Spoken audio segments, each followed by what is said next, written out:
వి gold trusted gold buyers తాకట్టులో ఉన్న బంగారాన్ని విడిపించి ఈ రోజు ఉన్న మార్కెట్ ధరకే కొనబడును.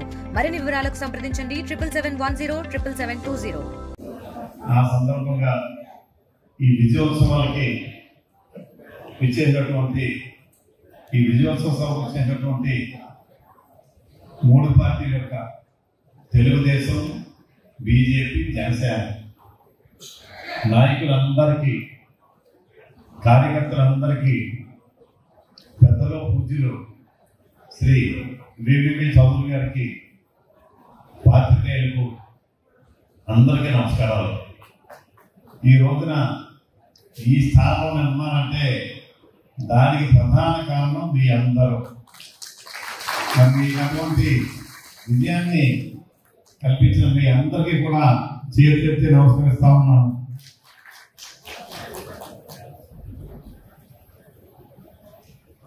ఒక పక్కన రాష్ట్ర ప్రభుత్వం ఆర్థిక సంక్షోభంలో కొట్టుమిట్టాడుతూ ఉంటే కేంద్రం శ్రీ నరేంద్ర మోడీ గారి సహకారంతో ఒక్కొక్క అడుగు వేసుకుంటూ వెళ్తా ఉన్నాం.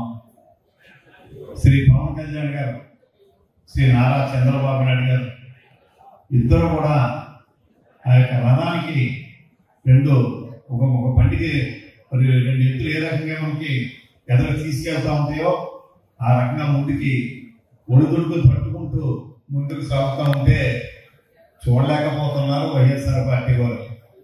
జగన్మోహన్ రెడ్డి గారు ఎక్కడ కూడా దీన్ని చూసి భరించలేకపోతా ఉన్నాడు. ఆయన ఆపేసాడు అమరావతిని, పోలవరం ఆపేశాడు. ఆ రెండు కూడా మళ్ళీ తిరిగి మొదలైతే ఎక్కడా తట్టుకోలేకపోతున్నాడు.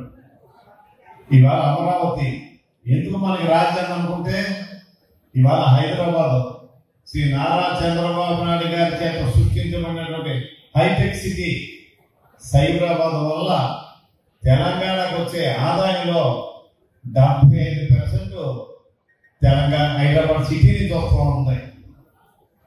ఈవేళ మన గ్రామాలు ఖాళీ అయిపోతున్నాయంటే కారణం హైదరాబాద్లో ఉద్యోగ అవకాశాలు ఉన్నాయి కాబట్టి మన 43 గ్రామాల నుంచి కానీ 30 వార్డుల నుంచి కానీ ప్రజలు వలసేస్తున్నారంటే కారణం అక్కడ ఉపాధి అవకాశాలు ఎక్కువగా ఉన్నాయి కనుక. మరి దీన్ని గమనించుకునే మన నాయకుడు శ్రీ నారా చంద్రబాబు నాయుడు గారు అమరావతిని ₹1 ఖర్చు లేకుండా 34,000 ఎకరాలు సేకరించి పనులు మొదలు పెడితే 3 రాజధానులు అని చెప్పి 3 మొక్కలు చేసి ₹3 కూడా ఖర్చు పెట్టకుండా 5 సంవత్సరాల పాపం గడిపిన విషయం అందరూ చూసాం. మరి ఇవాళ కేంద్ర ప్రభుత్వం వారు 15,000 కోట్లు అమరావతికి ఇచ్చారు. అది అప్పు కదా అంటారు. పైగా వీళ్ళు అప్పు ఎవరు తీర్చడానికి ఇచ్చారు? కేంద్ర ప్రభుత్వం తీర్చుకున్నాగా. మనకు సంబంధం ఏంటి?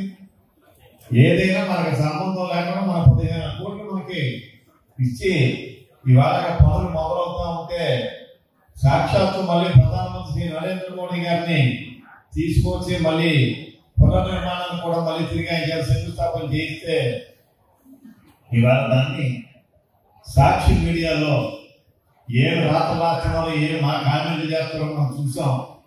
ఆడవారిని అసహించేలాగా వాళ్ళు కించపరిచేలాగా వాళ్ళు మాట్లాడుతూ ఉన్నారంటే ఎంత దారుణం. ఒకసారి మనం దీన్ని ప్రజల్లో ఇంకా బాగా తీసుకువెళ్ళాలి. ఎంచేదంటే డెవలప్మెంట్ అనేది వాళ్ళకి ఇష్టపడటం లేదు. ఇష్టపడితే రాయలసీమలో ఎవరు కూడా వాళ్ళ మాట వినరు. మొత్తం వనసైడ్గా ఒత్తిగా మార్పు మొదలైంది. కడప జిల్లాలో 10 సీట్లు ఉంటే 10కి 7 సీట్లు మన కూటమి ప్రభుత్వం, మన కూటమి పార్టీలు గెలుచుకున్నాం. ఇక 3 మిగిలినాయి. 164 సీట్లు మనం గెలుచుకునేటప్పటికి కళ్ళు పచ్చబడతా ఉన్నాయి.